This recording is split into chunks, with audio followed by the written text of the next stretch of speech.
Nityananda. Bonjour, aujourd'hui le sujet c'est le 1er novembre. Aujourd'hui c'est la fête des morts, en tout cas en Europe. Et pour moi aujourd'hui c'est aussi la fête des morts ici. On fait passer les morts. En fait Swamiji, tous les gens qui sont décédés, les âmes décédées, elles passent à travers ce qu'on appelle le Maheshvara Puja, c'est-à-dire qu'il va les prendre dans son aspect de supraconsciousness et il les fait passer dans un autre monde. Je crois que c'est Tapuloka et puis il les libère. Donc à savoir que ça existe pour les gens qui ont perdu des âmes, de les faire passer entre les mondes et de les libérer en fait du cycle des renaissances. C'est peu connu chez nous en Europe, mais pour moi aujourd'hui c'était la fête en fait de l'enfant intérieur. En fait j'ai une petite fille intérieure qui a besoin qu'on s'occupe d'elle et puis je dois aller partir pour faire des visas. Je dois sortir du pays de l'Inde, donc 48 heures en tout cas. Et je devais regarder si je vais aux Maldives, si je vais au Sri Lanka, dans quel pays je voulais aller. Puis finalement dans mon cœur, une partie de moi elle était triste. J'ai même pleuré ce matin parce que je me suis rendu compte qu'en fait il n'y a personne qui m'attend nulle part.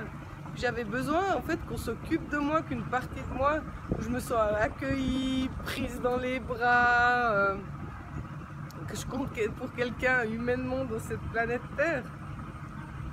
Et puis avec ça, tout à coup, je me suis rendu compte, parce que j'ai dû sortir pour mon billet d'avion, je me suis rendu compte que déjà c'était pas du tout comme j'imaginais. J'avais justement envie d'aller dans une agence de voyage pour qu'on s'occupe de moi, qu'on me montre les belles images, etc. du rêve, puis que je choisisse un vol. Et puis finalement je suis tombée dans une agence de voyage qui était une shop, une espèce de bazar pour les portables. Et puis le gars qui cherchait, il savait même pas taper l'aéroport où je voulais aller, donc c'était pas très rassurant. Finalement les clients qui venaient, je me suis sentie mal, donc j'ai pris mes clics et mes claques, j'ai même pas acheté le petit truc que je devais acheter et je suis rentrée à l'ashram en disant ouf, je suis contente de retrouver ici. Donc c'était un petit voyage rapide. Puis ce matin en allant faire les prières, en fait j'ai parlé avec une de mes amies Sanyas, Machitambara. Et puis je lui parle, donc je pleurais pendant ce temps et puis, puis je me suis bien rendu compte qu'en fait que c'était une illusion, qu'il n'y a que moi qui peux materner cette partie qui a besoin qu'on prenne soin d'elle en fait. Et puis de récupérer en fait, de la voir déjà, de garder un fil de la conscience. Et puis ce matin je suis jour 2 au Banyan Tree, donc à l'arbre du Banyan où j'étais hier. De respirer, simplement de respirer sans image intérieure de moi, sans une façon de me projeter à l'extérieur et je tape dans quelque chose qui est une dimension comme plus élevée de moi-même.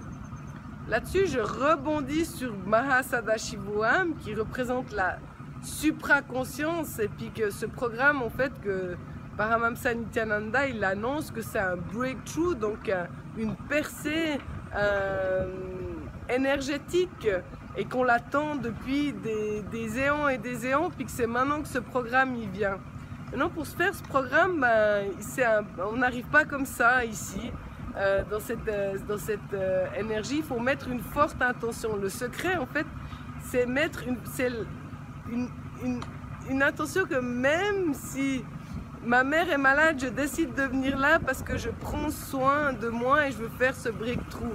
Et depuis des vies et des vies, on attend de faire ce breakthrough parce qu'on a passé d'amibes à poissons, à singes, à humains. Et puis maintenant, on vient des super humains. Comme vous le savez, ils nous enseignent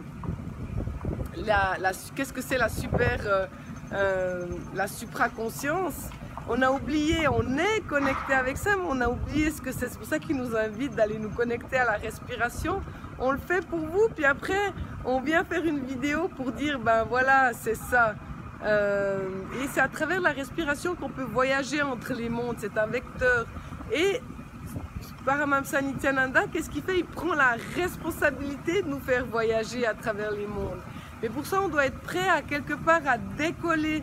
Donc à décoller avec nos respirations, de toucher états plus subtils pour aller voir ce que c'est avec un corps allégé.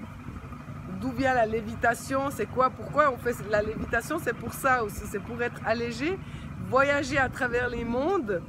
Il y a le Satyaloka, il y a le Krishnaloka, mais il y a le Shivaloka, Kailash comme on l'appelle ici, qui représente l'expérience ultime de la supraconscience qu'on peut faire dans un corps humain. Et il dit maintenant venez le faire vous pouvez voir le trailer, il est en anglais, du 16 décembre au 9 janvier. Et puis là, il dit mettez cette attention, on est là pour vous aider. Il y a des lectures akashiques, donc si vous regardez dans mes vidéos, il y a ça qui est mentionné, comment faire que cette réalité soit possible. Et c'est un peu, en fait à l'époque on faisait des parcours initiatiques, quand on a 15 ans on fait ça, on passe à travers ce rituel. En Afrique ça existe encore. Chez nous aujourd'hui le nerf de la guerre, quelque part, tout le monde s'accroche à Wall Street, à l'argent. Donc ici, il faut débourser une somme d'argent pour arriver là et passer à travers. Donc l'argent, vous allez le trouver, mais il faut être prêt à passer les épreuves du feu. Et on est là pour, en tout cas si vous me laissez un message, je suis là pour vous faire passer, pour que ça vienne une réalité pour vous, vu que j'ai créé cette réalité pour moi, du reste à plusieurs reprises. J'ai fait Sadashivoam, Nityanandoam, j'ai fait ces différents cours. Alors je ne vous dis pas que vous allez prendre sannyas, que pour moi c'est ce que j'ai envie de faire parce que j'ai envie d'être dans l'espace respiratoire de Paramahamsa Nityananda, et il m'a donné cet espace en fait en portant cette robe orange, et je passe à travers des étapes initiatiques que je consigne sur YouTube pour vous aussi, que vous ayez un moyen de vous relier. Pour les gens qui vont écouter mes vidéos, c'est pas par hasard que vous tombez dessus quoi. Et pour moi, je vais en faire une bibliothèque pour me souvenir les étapes et pour ancrer dans ma mémoire cellulaire les étapes que je fais. Donc c'est du gagnant-gagnant, ce qu'on appelle du win-win. Avec l'énergie cosmique, il n'y a que du gagnant-gagnant. Yes! Alors voilà, puis il y a le programme dimanche prochain qui est sur l'abondance. En même temps, il y a les Balasanes qui sont à Paris, donc l'école de la Gurukul, des enfants saints, où j'enseigne le yoga, le Kundalini Raju Yoga et le Shivastamba. En fait, moi, je les fais aller au-delà d'eux-mêmes et eux m'enseignent la technique. Je suis vraiment sincère, c'est ça qui se passe. Donc, tout est sur Facebook. Je vais mettre 2-3 liens là. Laissez-moi un commentaire sur ma chaîne, partagez-la, regardez-la. Et puis, je pense que les prochaines vidéos, là, je vais partir, comme j'ai dit, en Malaisie. J'ai aussi ma carte de crédit qui a été utilisée, donc elle est bloquée parce que quelqu'un a utilisé mes données. Donc on va voir comment aussi, c'est un parcours du combattant pour moi pour arriver en Malaisie. J'ouvre les portes avec une grande attention que je dois sortir du pays, sinon ici on vous met au clou. Donc j'ai pas du tout envie de l'aller là-bas pour des histoires de visa. Donc voilà, je vous aime et je vous aime. Nityanandam. À tout bientôt, laissez-moi vos commentaires.